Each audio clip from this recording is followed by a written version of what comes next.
consideran pertinente, pueden hacer uso de su derecho de réplica y dúplica. Y daré ahora la palabra a los representantes para que presenten su réplica, si así lo consideran. Gracias, señor presidente. En primer lugar, tenemos que resaltar que un habeas corpus no impide que la Fiscalía y la Policía inicien la investigación. El habeas corpus es una herramienta que se presenta ante el Poder Judicial, mientras que la Fiscalía o la Policía no tienen participación en el habeas corpus, participación directa. Consecuentemente, no pueden alegar que por el que se haya llegado a plantear un habeas corpus le impedía a la Fiscalía o a la Policía realizar la pertinente investigación. Es más, desde el sábado, día que se enteró la hermana de los hechos que se le acusaba al hermano, ella se presentó tanto en sede de la policía como de la fiscalía a denunciar los hechos. Entonces, a una víctima no se le puede pedir que ella reclame que se le abre acta y que firme su denuncia. No, eso tendría que haber sido una reacción de las instituciones que recibían a la víctima. Acá no se hizo eso. Entonces, sí resulta claro que el Estado no procedió a la investigación, no procedió a amparar. En todo caso, se recostó, como en el caso del habeas corpus, la existencia de una orden de detención. Cuando, en realidad, eso no significa desaparición forzosa de personas. Por otro lado, el representante del Estado paraguayo también manifestó la intervención de Raúl Marín en el momento del rescate y dice que le impidió a la policía llegar hasta Juan Arrón y Anuncio Martí. Eso es cierto, porque si se lee la declaración de Raúl Marín, se va a constatar que la intención de la policía era llevarlos presos. No llevarlo a un sanatorio, ni mucho menos, llevarlo preso, hacer cumplir la orden. Otro elemento que sí nos resulta interesante es la convocatoria que hizo la ciudadanía. Más de 500 personas se convocaron, eso es cierto, y dentro de esa convocatoria se acercaron los médicos. Es decir, los médicos también son personas con ese sentimiento y bueno, y sí se prestaron a participar de la inspección y dejar constancia de la situación física en que se encontraba tanto Arrón como Martí. Con relación a la declaración de testigo que señala los representantes del Estado paraguayo, tenemos suficientes testigos, suficiente ya tomada, sobre todo durante la intervención del primer agente fiscal, que hace potable que el juicio podía haber llegado a juicio oral, tal como lo sostuvo el Poder Judicial a través de la respectiva jueza. El tema está de que la Fiscalía se cerró en este caso totalmente, a darle valor alguno a todos los medios probatorios que indicaban la culpabilidad de los procesados. En ese sentido, tenemos que señalar que rescatamos las actuaciones realizadas por el fiscal Centurión.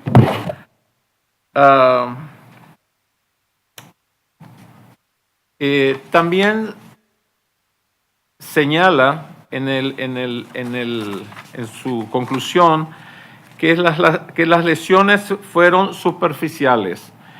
En este punto tenemos que resaltar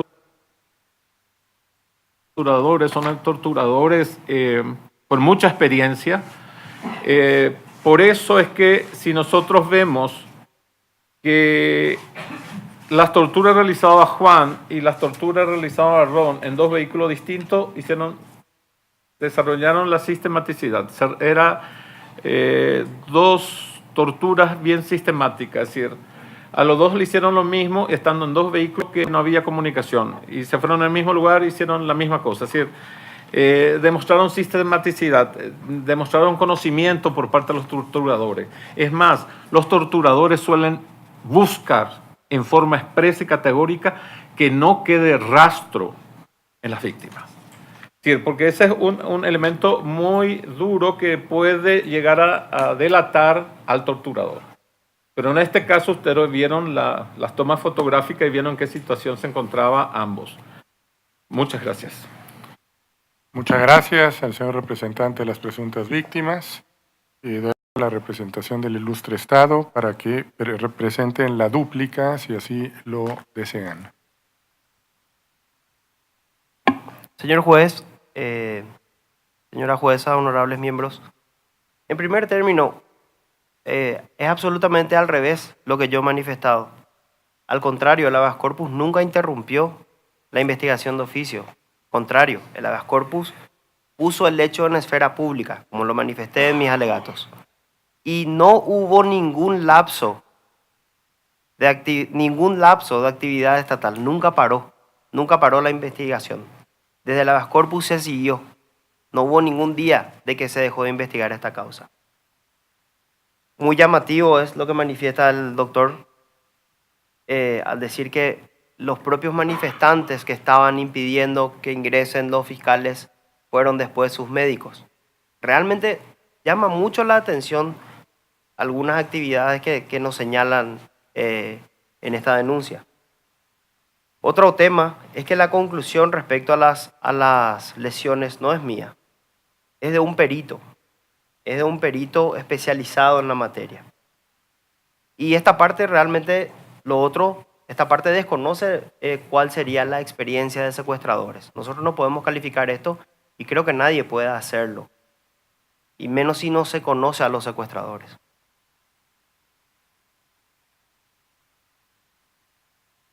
Y eso sí es de público conocimiento, del rescate o como, no sé cómo lo llaman.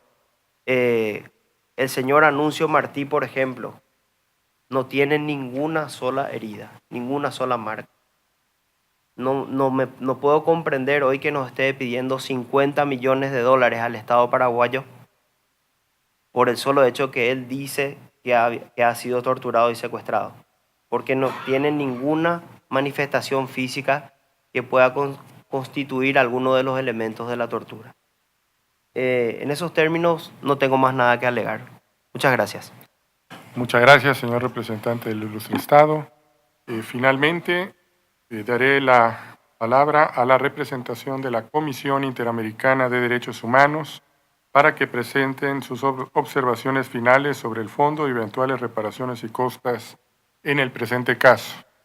Adelante, por favor. Muchas gracias, señor presidente.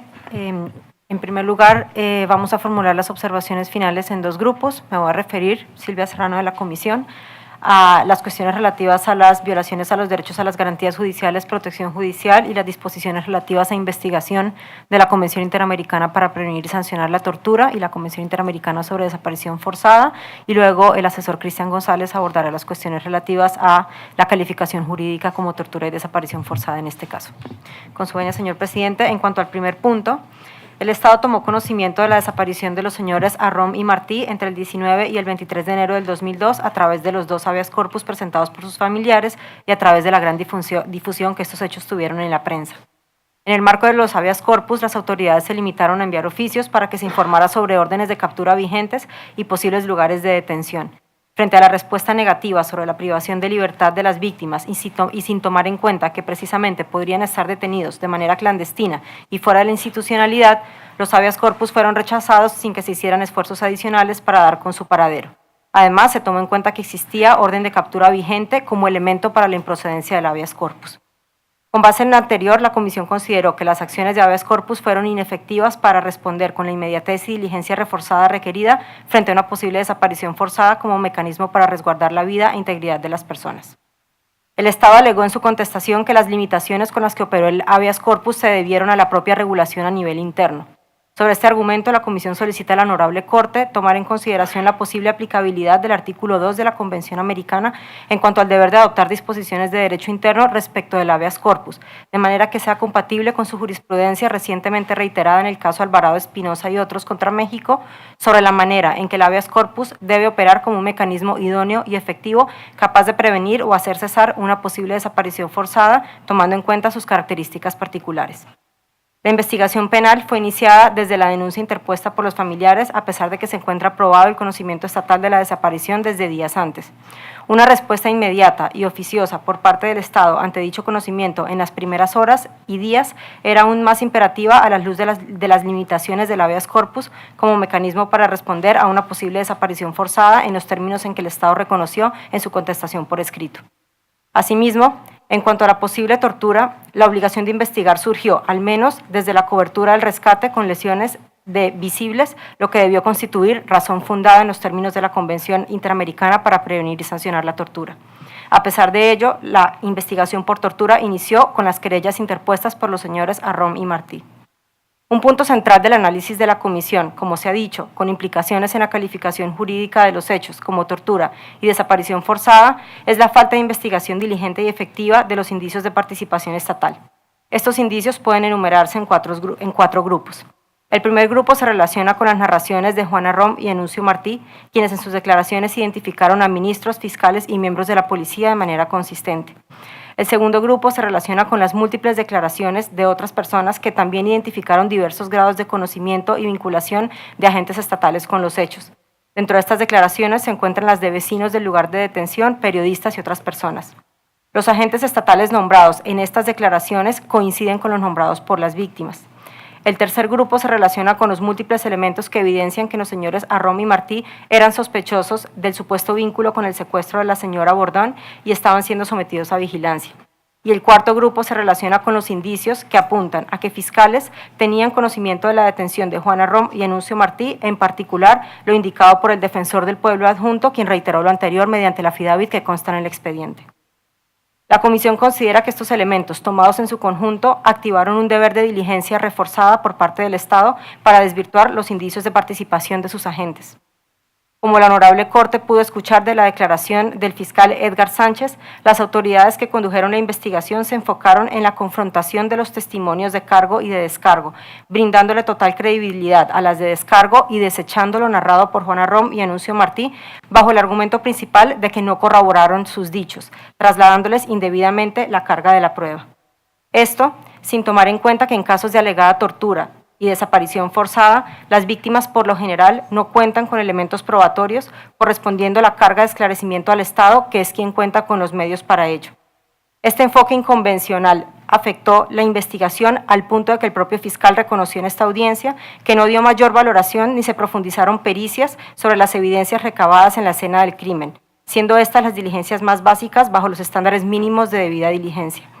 Cabe mencionar que, según se escuchó en esta audiencia, tales evidencias habrían sido recabadas por una de las fiscales nombradas por la Defensoría del Pueblo. La orientación e inadecuada distribución de la carga probatoria en la investigación quedó reflejada en las motivaciones del Ministerio Público en su solicitud de sobreseimiento y ratificación de sobreseimiento, en la cual, frente a versiones contradictorias derivadas de los testimonios, se incluyeron valoraciones como la existencia de un, cito, estado de certeza incuestionable, cierro la cita, sobre la no responsabilidad de los agentes estatales, que brindan total credibilidad a las declaraciones de tales agentes en comparación con las valoraciones sobre la narración de las víctimas, respecto de las cuales el Ministerio Público repetidamente restó credibilidad con base en una serie de especulaciones con un alto grado de subjetividad, según las cuales era, cito, razonable suponer el encono, cierro la cita, de las víctimas con los imputados y su intención de llevar a cabo, cito nuevamente, una política de descrédito público en su contra. De esta manera, el Ministerio Público equiparó denuncias de graves violaciones de derechos humanos a una campaña de descrédito público contra el Estado. Al contrario, fue el propio Ministerio Público que, alejándose de la objetividad a la que estaba llamado, se hizo parte de una campaña de estigmatización de las víctimas, calificándolas como enemigos de la patria y personas con historia criminal, sin que existiera condena penal en firme en su contra. Para la Comisión, además de la violación al principio de presunción de inocencia, este es otro elemento relevante en términos de imparcialidad. Por último, el uso de la figura de sobreseimiento definitivo como resultado de una investigación con las deficiencias mencionadas, en este caso particular, se constituye en un obstáculo en la pretensión de verdad y justicia de las víctimas, que es relevante que la Honorable Corte tome en cuenta al momento de fijar las reparaciones, puntualmente la relativa a la investigación y sanción de los responsables.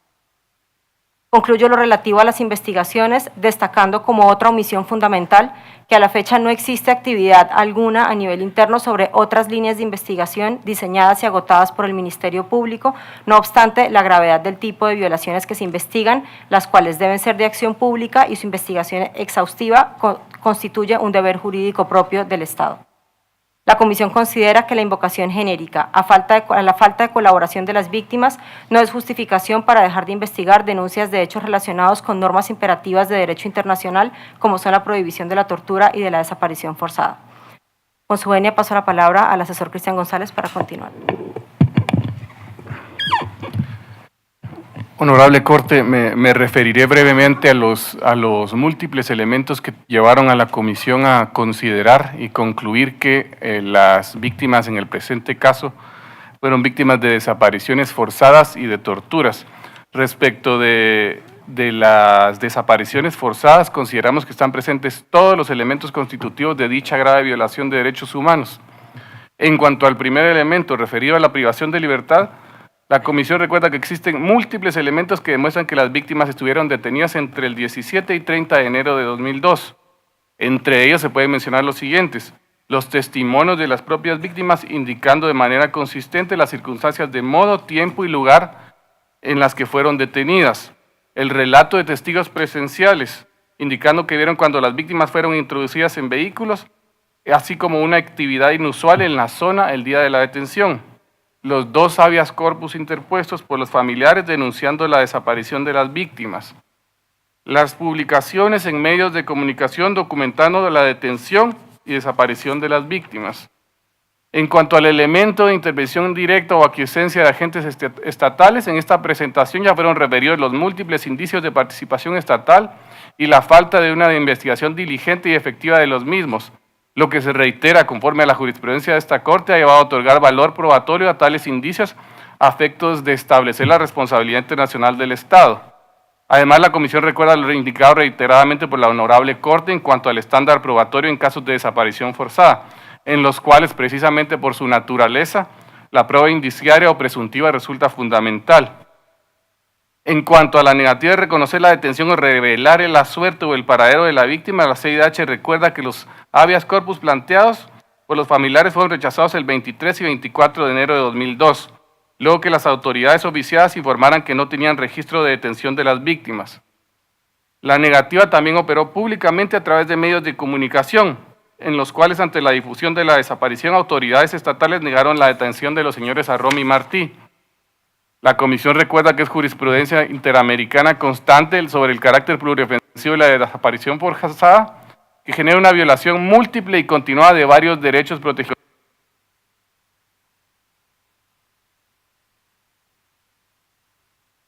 En el presente caso, esta conclusión de que se cometió una desaparición forzada es independiente del hecho de que las víctimas hayan aparecido con vida, pues entre el 17 y el 30 de enero de 2002 estuvieron presentes todos los elementos constitutivos de la desaparición forzada, por lo que dicha pluriofensividad se materializó en dicho marco temporal. Respecto a la tortura, la Comisión también considera que el Estado es responsable por la comisión de actos de tortura contra las víctimas, al acreditarse sus elementos constitutivos. En primer lugar, la Comisión considera que las víctimas fueron sometidas a intensos sufrimientos físicos y mentales, lo cual se comprueba con diversos elementos que obran en el expediente. Primero, maltratos físicos descritos por las víctimas que abarcan fuertes golpes en cuello, cabeza, estómago, testículos, algunos de tal intensidad que les provocaron la pérdida de conocimiento, y maltratos psicológicos que incluyen simulación de ejecutar a las víctimas y amenaza de asesinar a sus familias. 2. Informes médicos incorporados al expediente que describen heridas en la cabeza, cuello, tórax, abdomen, glúteos, pene, testículos, brazos y piernas con armas contundentes. Los días de evolución de dichas lesiones coinciden precisamente con el tiempo en que las víctimas estuvieron desaparecidas. 3. Existen informes psiquiátricos que dan cuenta de las secuelas mentales de los malos tratos que sufrieron las víctimas. Por ejemplo, 2 informes realizados a Juan Arrom en 2006 y 2009 dan cuenta que sufre secuelas como un estado de alarma por sobrecarga de estímulos amenazantes, percepción de aturdimiento y persecutoria, entre otras. Similares conclusiones se sostienen respecto de Anuncio Martí. También obran en el expediente fotografías, algunas que fueron mostradas durante esta audiencia en las que se aprecian lesiones físicas en las víctimas, consistentes con los informes médicos, así como con las descripciones. En cuanto al elemento de participación de agentes estatales, la Comisión se remite a lo ya indicado reiteradamente en esta presentación y que resulta aplicable tanto para la desaparición forzada como para la tortura. Finalmente, respecto del elemento de intencionalidad y que las torturas sean cometidas con determinado fin o propósito, la Comisión recuerda que de acuerdo con los testimonios de Juan Arrom y Anuncio Martí, las personas que los detuvieron tenían como propósito que se autoinculparan o que confesaran su participación en el secuestro de una persona, así como obtener información sobre sus actividades políticas. La intencionalidad se desprende claramente del tipo de actos a los que fueron sometidas las víctimas.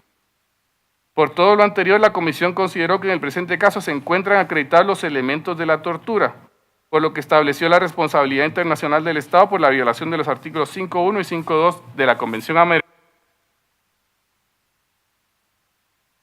de prevenir y sancionar la tortura. Muchas gracias, honorable Corte. Muchas gracias a la representación de la Comisión Interamericana de Derechos Humanos. Corresponde ahora la intervención de este tribunal para hacer preguntas a las partes o a la comisión. Juez Ricardo Pérez Manrique. Sí, señores.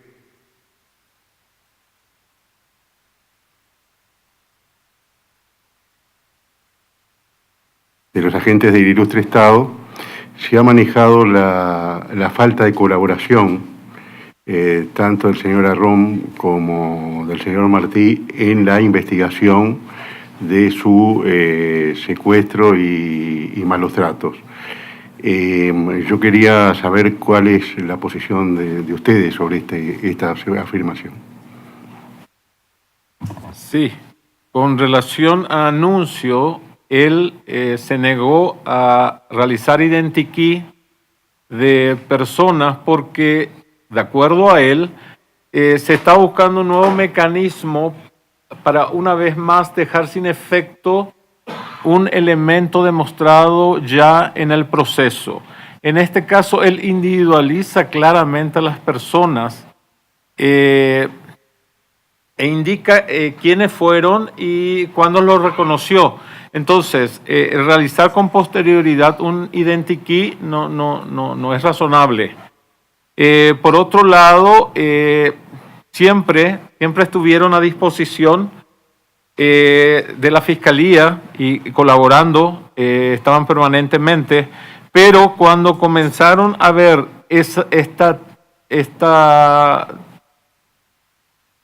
este cambio de rumbo, porque cuando cambió el fiscal, cambió de rumbo, entonces ya no tenían confianza en la Fiscalía. Ya se perdió la confianza, entonces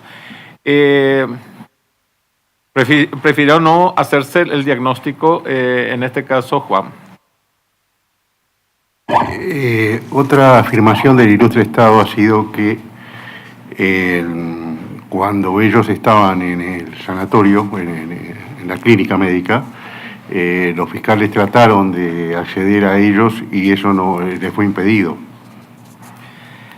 Pero como ellos mismos dijeron, doctor, fueron impedidos por la gente que estaba ahí. Es decir, la gente que al enterarse, porque esto fue transmitido en vivo y en directo, entonces mucha gente se acercó a solidarizarse, a estar ahí, a hacerlo. Entonces, eso es una actividad totalmente distinta a los familiares. Es una actividad totalmente distinta. Es decir, esa es la reacción de la gente. La gente reaccionó ante los acontecimientos que estaba ocurriendo. Es decir, y esto no puede ser atribuido ni a Juan ni a Ron, que ellos estaban allí internados, y los familiares que estaban dando vuelta en busca de solucionar. Eso no puede ser atribuido a las víctimas. Pero hubo un obstáculo para que los fiscales pudieran acceder a ellos, que en este caso no es atribuible a sus representados, ¿verdad? Doctor, nosotros tenemos testimonio que consta en el expediente y que Cristina, acá la que estuvo declarando, ella le encontró a los fiscales Cintia Lovera y Hugo Velázquez dentro del sanatorio. Es decir, incluso en un momento dado le pidieron a ella que la ayudaran a salir. que justamente había tanta cantidad de gente a salir, y esto se encuentra en el testimonio de la señora Rom. Muchas gracias, señor representante. Me interesa ahora hacer una pregunta a los ilustres agentes del Estado de Paraguay. Ustedes han cuestionado el documento firmado por varios médicos que está en el expediente judicial. E inclusive, si yo no entiendo bien, no entendí mal, digo, ustedes cuestionan que el señor Martín no tenía lesiones. Lesiones. ¿Es así? ¿Sí? Señor juez, no cuestionamos que no tenga lesiones, sino que las lesiones que tiene no son graves ni pueden infligir dolor y temor, o sea, no pueden configurar un hecho de tortura, no configuran el primer elemento de la tortura. Perfecto. Si me permite agregar, señor juez, Renzo Cristaldo, agente alterno. Lo que también con la prueba pericial del doctor Lemir se acredita, que fue presentada por affidavit, y luego de la evaluación de la historia clínica completa que obraba hasta hoy en el Sanatorio Migone, son distintas inconsistencias entre lo referido en el informe de la comisión y lo alegado por ellos en el expediente.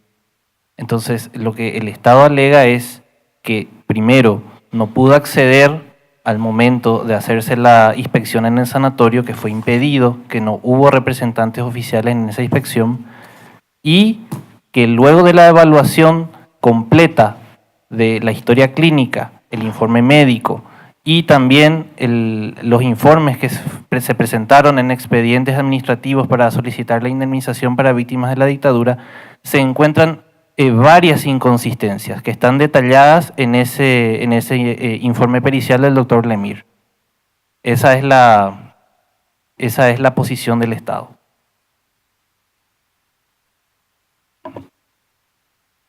Según nos manifestó el fiscal de la causa, las razones por las cuales se dictó el sobreseimiento definitivo de las 3 personas que estaban involucradas tienen que ver con que se habría probado las coartadas, digamos así, que tenían para desvincularse del hecho.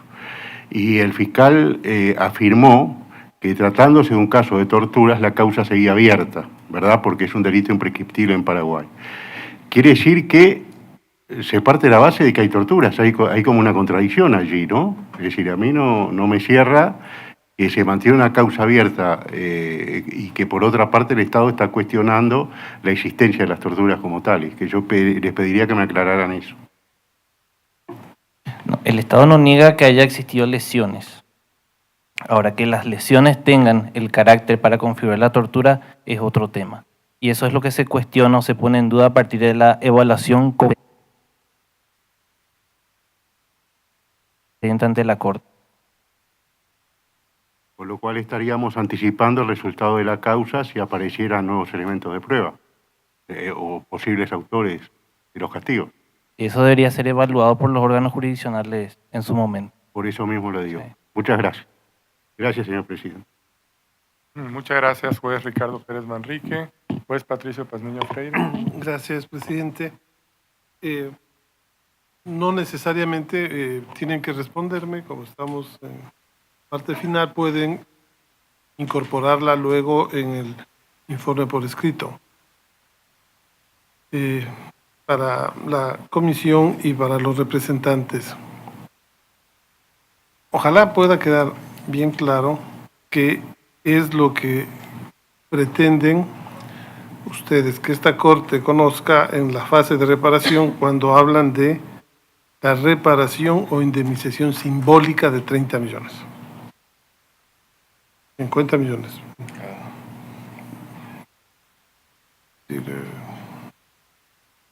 De lo que intervino la presunta víctima, de lo que ustedes han repetido, dicen es una reparación simbólica. Si quieren lo contestan ahora, si quieren lo contestan por escrito o incorporan en el documento. ¿Quieren contestar o si no? Sí, el presidente, la palabra. Sí, adelante, por favor, la representación de la Comisión Interamericana de Derechos Humanos. Gracias, señor presidente. Solamente quería aprovechar la oportunidad de la pregunta formulada por el juez Pazmiño para aclarar que en ningún momento, ni en su informe de fondo, ni en su nota de remisión a la Corte, como es su práctica, la Comisión estableció montos específicos, únicamente pidió el rubro general de la reparación integral que corresponde a la indemnización, al daño material y al componente pecuniario del daño inmaterial, pero no estableció montos ni solicitó montos puntuales. Me parece importante hacer esta aclaración porque también se ha difundido en la prensa que se habrían establecido este tipo de montos en el informe de fondo, lo cual no es parte de la práctica de la Comisión establecer los montos. Gracias. Adelante, la representación del ilustre Estado. Renzo Cristaldo de vuelta. También nos gustaría aclarar desde el Estado, porque parecía que fue negado por el señor Juan Arrón al momento de declarar hoy vía teleconferencia, que él no solicitó una suma exorbitante. En realidad, en el escrito de solicitudes, argumentos y pruebas de las presuntas víctimas, haciendo la suma total del pedido de reparaciones, sí alcanzó la suma de $63.075.000 en reparaciones, de los cuales 20 millones era para Juan Arrón y 20 millones para Anuncio Martí. Eso como primer punto aclarado.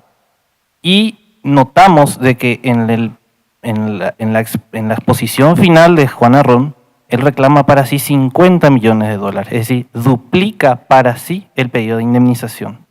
Entonces, quiero dejar en claro que son inconsistencias en cuanto a las reparaciones y que eso deja un poco confuso al Estado porque se variaron los términos iniciales y en el momento de la declaración. Es probable que no haya una fluida comunicación con su abogado o alguna cosa así, pero nos gustaría dejar sentado eso para el análisis de la Corte en el momento oportuno, si llegara a establecer reparaciones.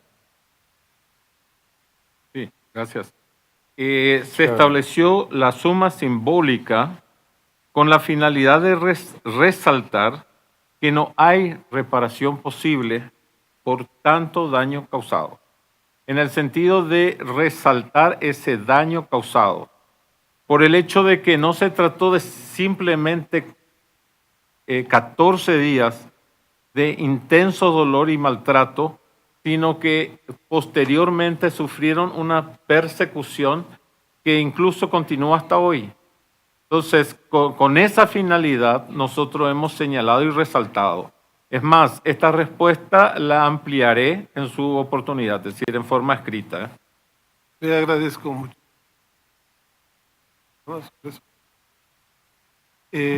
Luego, igualmente, creo que les compete a las tres partes, y si lo estiman necesario, parecería que tenemos en el expediente la identificación documental sobre la propiedad de los inmuebles donde se produjeron los hechos.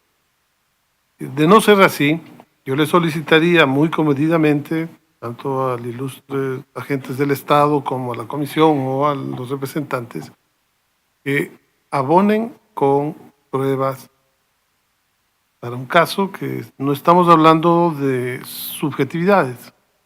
Son bienes inmuebles, debe tener con absoluta claridad quién es su titular, quién es su dueño, no, que fue arrendado, como se ha dicho, etc. Si tenemos eso o si no lo tenemos, yo pediría que las partes, por favor, nos aporten con elementos concretos de ser necesario para precisar la titularidad de los inmuebles en los donde sucedieron los hechos. Doctor, en este punto... Sí, por favor. En este punto le aclaro que sí están las dos escrituras públicas agregadas al expediente. Están. Disculpe.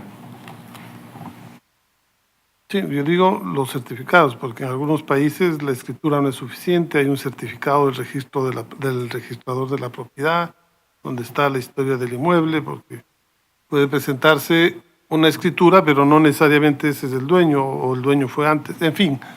Si ustedes consideran, dennos más elementos para precisar con claridad a la fecha de los hechos quiénes eran los propietarios de esos inmuebles.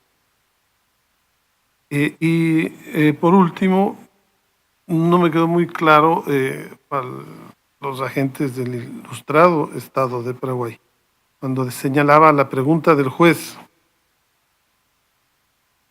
Ricardo Pérez Manrique, que yo no entendí muy bien. Para el Estado, la causa se mantiene abierta porque está concebido o hay el criterio de que es un delito de tortura a investigarse, o usted dijo o es una lesión. Porque si es una lesión, pues eso es una infracción y no está amparado bajo la propia norma penal del Estado paraguayo. Esa parte no me la contesta ahora, por favor, que haya una explicación más acabada respecto a eso. Haremos las ampliaciones en los escritos, en los alegatos finales escritos, señoría. Muy gentiles. Gracias. Gracias, presidente. Muchas gracias, juez Patricio Pazmiño Freire. Jueza Elizabeth Odio Benito. Juez Humberto Sierra Porto. Adelante. Sí, presidente. Un par de cosas puntuales. A la comisión y a los representantes de las víctimas, un punto que me dejó pensando, y es el alegato en relación a la imparcialidad o la parcialidad que pudo existir por parte del Estado por el hecho de ofrecer una recompensa para quien dé el paradero de la presunta víctima en este caso. Y el criterio según el cual no se podrían hacer este tipo de actos porque se afectaría la presunción de inocencia y que solo se podría ofrecer este tipo de incentivos para que la ciudadanía denuncie si hay una condena en firme. ¿Es así? Gracias, señor juez Sierra. De parte de la comisión, quisiéramos enfatizar que la referencia tiene que ver con el contenido puntual de esa propaganda en particular, no es una consideración de alcance general en dos sentidos. Una, el contenido estigmatizante como enemigos de la patria, que es un elemento y es una documentación que tiene el logo del Ministerio Público, que además estaba llamado a investigar la alegada desaparición forzada y tortura de parte de las víctimas, a quienes el mismo Ministerio Público está calificando como enemigos de la patria. Esta es una cuestión del contenido estigmatizante y que apunta, junto con muchos otros elementos, al tema de imparcialidad. Y el otro es el tema de la presunción de inocencia, no porque se ofrezca una recompensa de una persona perseguida penalmente, por supuesto que no, sino porque se indica que tenían una historia criminal. La comisión no cuenta con información de condena penal en firme, de manera que en esa propaganda se dijera que eran personas con historia criminal. Es esa referencia puntual que se considera violatoria al principio de presunción de inocencia y ahí, por ello, nosotros citamos en el informe de fondo el precedente del caso Lori Berenson Mejía sobre el cuidado debido, citando también precedentes del Tribunal Europeo de Derechos Humanos que deben tener todas las autoridades del Estado al momento de referirse a personas procesadas penalmente que no tengan condena penal en firme para que no haya una condena informal ni la sociedad se arme un concepto de estas personas. Es solamente por los contenidos puntuales de esa propaganda. Muchas gracias. Doctor. Con relación a esa propaganda también tenemos que señalar, cuando plantean que son buscados y se pone la fotografía de ambos, se pone que son buscados cuando en realidad el Estado sabía exactamente dónde estas dos personas se encontraban. Se encontraban en Brasil. Es más, como nos aclaró Juan Arrón, en el edificio donde vivía o donde vive Juan Arrón, ahí también vivía el cónsul del Paraguay. Y este extremo, que ellos se conocían, que se saludaban porque se encontraban en el ascensor, etcétera, etcétera, está demostrado con la declaración del encargado del edificio, y el cual nosotros hemos ofrecido vía affidavit. Eso consta, es decir, entonces evidentemente lo que buscó el Estado con esta publicación es dañar, directamente dañar, no fue su intención de ubicarlos porque ellos sabían que tenía refugio político y sabía exactamente la dirección donde ellos residían. Gracias. Bien. Otro aspecto, el Estado ya se le ha dicho, pero hay una contradicción en su argumentación, o por lo menos aparente contradicción, que debería ser precisada cuando que hay una pero el problema es que no se pudo determinar quién fue el autor. Y hay otro argumento en el que acaban de señalar que dependiendo de la intensidad del golpe o de donde le den el golpe o de la manera como se presenten las lesiones, puede haber tortura o no. Argumento bien complejo. Entonces, si quieren pueden pronunciarse sobre el particular, pero lo esencial es que cuando presenten los alegatos por escrito, pues se refieran a esto, porque de lo que se ha expresado aquí en las alegaciones orales, parecería ser ese doble entendimiento, por lo menos con los elementos que se nos han presentado. A la comisión yo le quería preguntar algo, porque a veces nos pasa siempre con este punto. ¿Qué pasa con los familiares? ¿Son considerados como víctimas o no? ¿Fue intencional no colocarlo? ¿Cómo es la situación en el caso concreto? Sí, en el escrito de excepciones preliminares, y lo voy a reiterar, no hicimos referencia por cuestión de tiempo. Es en una parte particular del informe de fondo donde se hace referencia a los familiares en genérico, pero los familiares cuyos nombres la comisión tuvo a la vista en el expediente fueron incluidos en otro párrafo del informe de fondo que están referidos en detalle, así que la intención de la comisión fue establecer las violaciones de los artículos 8, 25 y 5, presumiendo el daño en casos de graves violaciones como desaparición forzada y tortura. Es solo un párrafo en el cual se hace referencia genérica a los familiares, pero en otras partes del informe están debidamente individualizados. Muy bien, y finalmente yo sí quisiera pedirles en los alegatos escritos que se profundice, porque el tema del contexto político es muy importante, aunque el contexto normalmente es entregado por la comisión y es el que nos sirve de base para tomar las decisiones. En este caso es esencial, habida cuenta de que buena parte de los elementos probatorios que que se utilizan para esgrimir la demostración de estos hechos están anclados o tienen una relación con ese contexto político en los términos expresados por los representantes de las víctimas. Así que me parece importante que cuando se presenten los alegatos por escrito, hagan una exposición adecuada de este punto que me parece que es central. En esos términos, señor presidente, muchas gracias. Muchas gracias, juez Sierra Porto. Juez vicepresidente Eduardo Biogrossi, adelante. Primero un dato, pero que me ilustre la comisión. La comisión dictó medidas cautelares el 5 de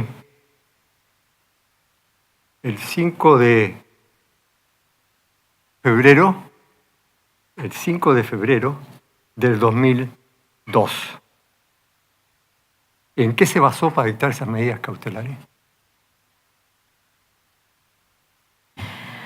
Sí, vamos a aportar por escrito, junto con nuestras observaciones finales, la documentación que tuvo a la vista la comisión para solicitar las medidas cautelares, tanto la solicitud original y la carta puntual a través de la cual se solicitaron.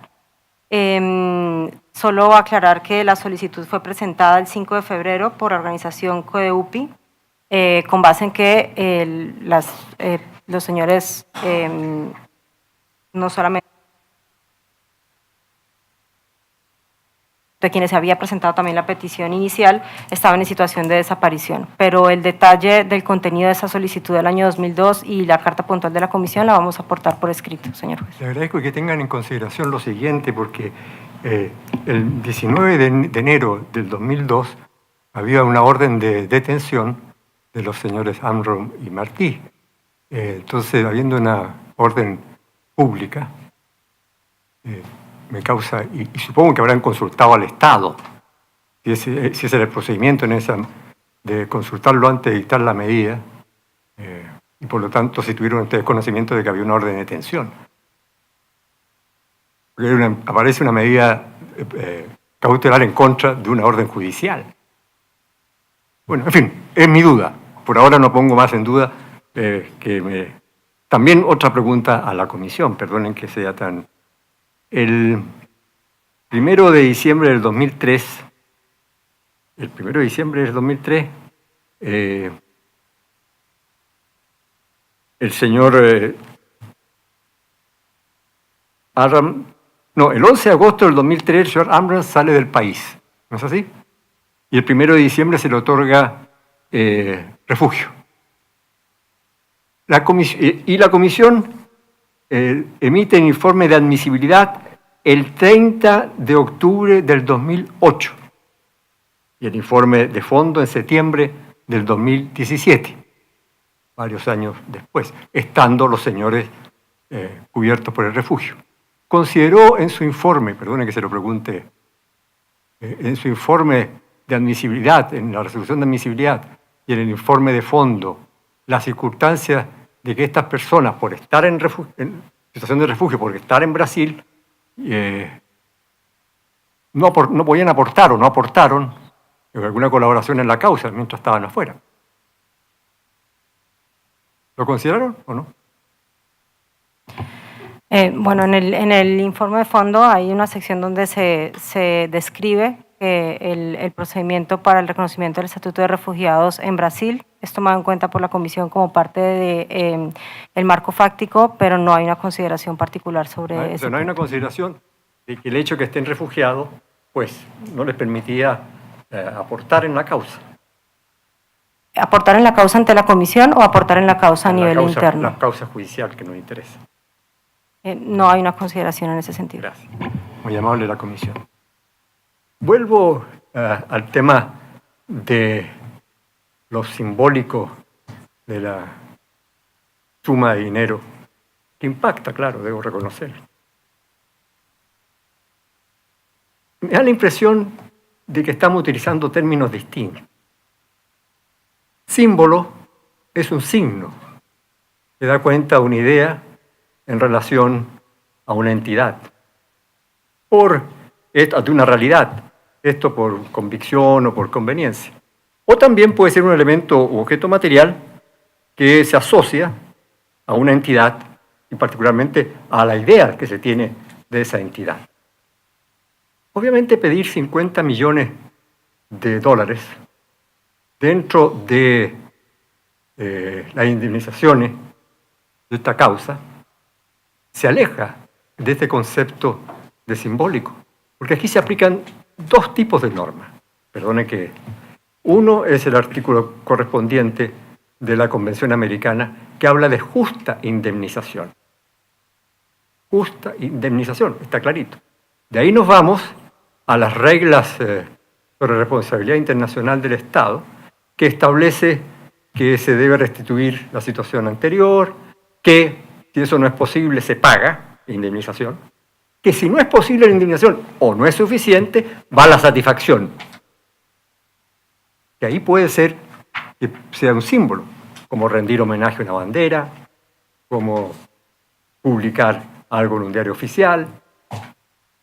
En consecuencia, no me calza, perdonen que se lo diga con toda honestidad, el que estén pidiendo 50 millones de dólares como hecho simbólico. Y además, porque como está contemplado en la justa indemnización y en las reglas sobre responsabilidad internacional del Estado, estas indemnizaciones van enlazadas con el daño, necesariamente. Tiene que mostrarse un daño y cuantificarse ese daño. A veces eso es difícil y la Corte resuelve en equidad, como cualquier tribunal, porque se le dice justa indemnización. Pero aquí ustedes nos piden que hagamos no por equidad, no por justicia, sino por símbolo. Una cantidad que parece un poquito alta, ¿no? ¿Tuvieron en cuenta estas normas para pedir esto? Doctor, sobre este punto le contestaremos por escrito. Muy bien, muchas gracias. Eso es todo, señor presidente. Muchas gracias, juez Biogrossi. Me sumo a las inquietudes, a los comentarios, a las preguntas, a las solicitudes que se han hecho por los integrantes de este tribunal. Esta Corte ya no tiene más preguntas. Antes de levantar esta audiencia pública, quisiera recordar a las partes y a la Comisión que de conformidad con lo dispuesto en el punto resolutivo 12º de la resolución del presidente de la Corte de 17 de diciembre de 2018, la representación de las presuntas víctimas, la representación del ilustre Estado de Paraguay y la representación de la Comisión Interamericana de Derechos Humanos cuentan un plazo improrrogable hasta el 8 de marzo del presente año para presentar sus alegatos finales escritos y observaciones finales escritas respectivamente en relación con las excepciones preliminares y eventuales fondos, reparaciones y costas en el presente caso. Finalmente, quiero agradecer a la representación de la Comisión Interamericana de Derechos Humanos, a la representación de las presuntas víctimas y a la representación del ilustre Estado paraguayo, su comparecencia y participación en esta audiencia, así como al público que ha estado el día de hoy presente y a quienes nos han seguido por los medios audiovisuales. Con esto damos por terminada la presente audiencia. Muy buenas tardes, se levanta la sesión.